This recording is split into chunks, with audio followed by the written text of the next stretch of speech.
If British troops are in Ukraine keeping the peace and get attacked by Russia, will you come to their aid? If the British people are in Ukraine and they get attacked, If British soldiers are in Ukraine. you know, I've always found about the British, they don't need much help. They can take care of themselves very well. That sounds like You know what? No, it sounds like it's evasive, but it's not evasive.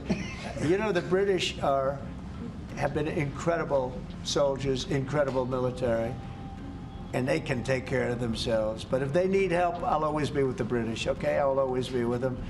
But they don't need help. You look at their career, you have done very well over the years, haven't you? We have. I'm very proud of our country. And but we've also always been there backing each other up between our two countries. That is why this is the greatest alliance for prosperity and security I think the world has ever seen. Whenever necessary, we've absolutely backed each other up, and that's at the Could core you take on Russia by yourselves? Well, The Canadian Prime Minister Mark Carney's visit to Europe and the UK was a real political statement that did not go unnoticed in the international arena. Immediately after his inauguration, he chose Europe, and then the UK, for his first official meetings without visiting Washington. It was a conscious decision dictated by his intention to build new strategic alliances, refusing to submit to American pressure, especially in the face of a difficult relationship with Donald Trump. Carney's stance that Canada will not give in to US threats not only reflects his resolve, but also sets the tone for international politics in the coming years. The move may at first glance appear to be a diplomatic gesture, but in reality it is a deliberate challenge to the US, with the aim of creating an anti-Trump alliance that includes key European countries, as well as the UK. Carney's arrival in London, his meeting with King Charles and Prime Minister Keir Starmer, took on special significance in the context of global political processes. Carney, consciously avoiding diplomatic rapprochement with the US, demonstrates that Canada has no place in Trump's orbit. In the UK, which has survived Brexit and continues to search for its place in world politics, the appearance of the new Canadian leader as a potential ally in the fight against American imperialism looks extremely symbolic. Carney's visit to British soil emphasizes not only his independence, but also his commitment to the ideas of a multipolar world where countries can build mutually beneficial relations without succumbing to the dictates of a single superpower. The UK in this context becomes an important element of a new political map, on which the US no longer plays the sole dominant role. If the British people are in Ukraine and they get attacked, If British soldiers are in Ukraine. you know, I've always found about the British, they don't need much help. They can take care of themselves very well. That sounds like You know what? No, it sounds like it's evasive, but it's not evasive. You know, the British have been incredible soldiers, incredible military, and they can take care of themselves. But if they need help, I'll always be with the British, okay? I'll always be with them. But they don't need help. You look at their career, you have done very well over the years, haven't you? we have. I'm very proud of our country. And but we've also always been there backing each other up between our two countries. That is why this is the greatest alliance for prosperity and security I think the world has ever seen. Whenever necessary, we've absolutely backed each other up, and that's at the core. Could you take on Russia by yourselves? Well, All right, one or two more. Yes, ma'am? Keir Starmer's reaction to Prime Minister Carney's visit to the UK was pithy and politically informed. Starmer, as someone who cannot afford to ignore the long-term interests of the UK, received Carney with the greatest warmth and hospitality, stating the importance of a close relationship between the two sovereign countries. However, this welcome took on much more significance than a mere diplomatic gesture. By greeting the Canadian Prime Minister with approval, Starmer indirectly but clearly expressed Britain's solidarity with Canada in its political and economic confrontation with Trump. In the face of mounting pressure from the US, and given that relations with Washington have always been the UK's most important foreign economic pillar, the move looked like a potential challenge. Trump has always been strict in his views on international relations, where for him there is no neutrality. But countries either fully support him or become adversaries, and there is no room for ambiguity or compromise in the way he sees the world order. So Starmer, while formally welcoming Carney as an ally, is actually entering dangerous territory where even a minimal rapprochement with Trump the adversary could mean betrayal in his eyes. With every gesture he makes, with every word that supports Canada at a time when it is under severe US pressure, Starmer risks shattering the fragile diplomatic relationship that Britain has so carefully built over the years. His claims that the two countries have a lot in common and a strong friendship despite deep ties with the US, could be seen as a clear provocation to Trump, who has come to expect loyalty and neutrality from Britain. In his remarks at the Munich Security Conference, Vice President Vance condemned free speech violations in the UK, particularly. Could you respond? What is your message? I have an idea. We have the man right here. Come on. Let's go, JD. We're putting you on stage. Great. Yeah, look, I said what I said, which is that we do have, of course, a special relationship with our friends in the UK and also with some of our European allies, but we also know that there have been infringements on free speech that actually affect not just the British. Of course, what the British do in their own country is up to them, but also affect American technology companies and, by extension, American citizens. So that is something that we'll talk about today at lunch. We've had free speech for a very, very long time in the United Kingdom, and it will last for a very, very long time. Well, no, I mean, certainly we wouldn't want to reach across US citizens, and we don't, and that's absolutely right. But in relation to free speech in the UK, I'm very proud of our history there. We discussed AUKUS, though. We've been discussing AUKUS with the Australians and the Brits. Will you be discussing AUKUS with the Prime Minister, sir? Donald Trump's reaction to the UK's actions in the context of Mark Carney's visit could be predictably brutal and ruthless. Trump has always been known for his pragmatic approach to international politics, where there is no room for compromise or neutrality.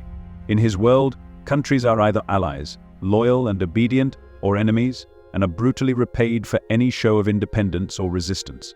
This is the reason for his open enmity with Canada, which, despite years of strategic partnership, has been hit economically with huge tariffs on steel and aluminum. What's important to Trump is not so much to follow diplomatic tradition, but to make sure his decisions always strengthen the US position and weaken any possible resistance. When Starmer, meeting Carney, publicly states strong alliances and shared values with Canada, he automatically undermines the UK's position in Trump's eyes. The UK's actions can be perceived as a clear provocation, because in Trump's mind it looks like support for a country that has directly provoked his anger. The history of the US-UK relationship has always been one of a strong and strategic one. However, this move by Starmer jeopardizes not only the economic ties but also the political trust between the countries. Trump, known for his aggression on trade issues, will not tolerate even a hint of doubt in his policies. His actions are always intended to intimidate and subjugate, and Britain's public rapprochement with Carney is a signal to him that Britain could be part of a growing anti-US stance. This could lead to an instant deterioration in bilateral relations if Trump decides to punish Britain for its alleged treason. The UK's economic vulnerability in the context of its relationship with the US is becoming increasingly apparent, especially in light of the risky policies pursued by Keir Starmer. The UK, having survived Brexit, is more dependent than ever on its trade relationship with the US, which remains one of the main sources of its economic stability. After leaving the European Union, the UK has been left searching for new trade avenues, and the US has become a crucial partner in this area. But moves by Starmer, who openly supports Canada in its standoff with Trump, could jeopardize this fragile economic situation. If Trump decides to punish the UK for its rapprochement with Carney, the consequences could be devastating for the British economy. Imposing new tariffs on British goods or renegotiating the terms of trade agreements with the US could put the UK at a severe disadvantage. The country's economy, already weakened by Brexit, could suffer heavy losses. Industries that rely heavily on the US market, such as the automotive industry, pharmaceuticals and agriculture, would be particularly affected. If the UK loses access to these markets, it would be a disaster for the national economy. Moreover, Trump's actions could affect other aspects of the relationship between the countries. The diplomatic instability caused by Starmer's support for Carney could lead to a deterioration in military and political ties between the UK and the US, affecting global security and even intelligence cooperation. At a time when the UK needs strong alliances to maintain its role on the world stage, this move by Starmer risks putting the country in a position of diplomatic loneliness, where any ally could be disappointed with its position.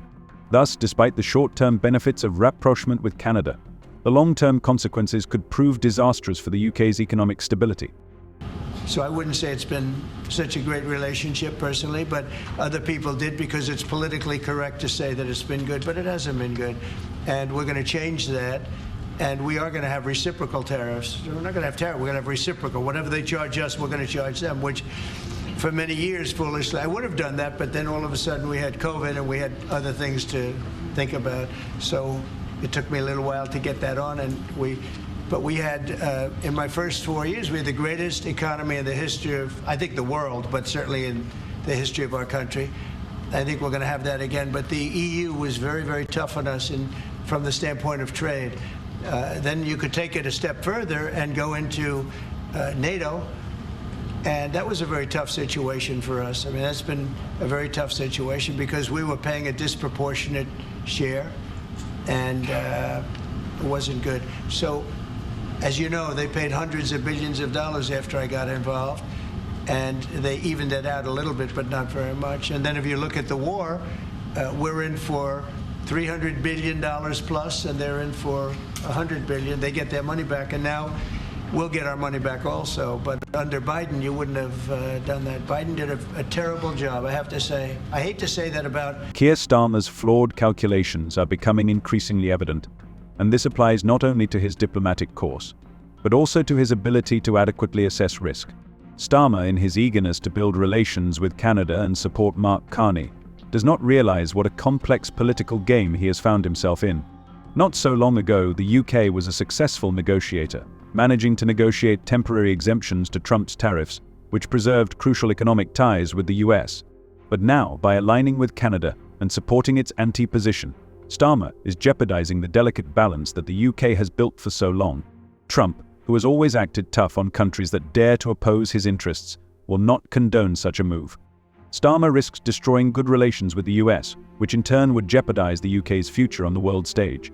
A country that loses the support of a powerful economic partner like the US will be in an extremely vulnerable position, especially in a post-Brexit reality. Without a strong trade relationship with America, Britain will be isolated, which could lead to an economic crisis.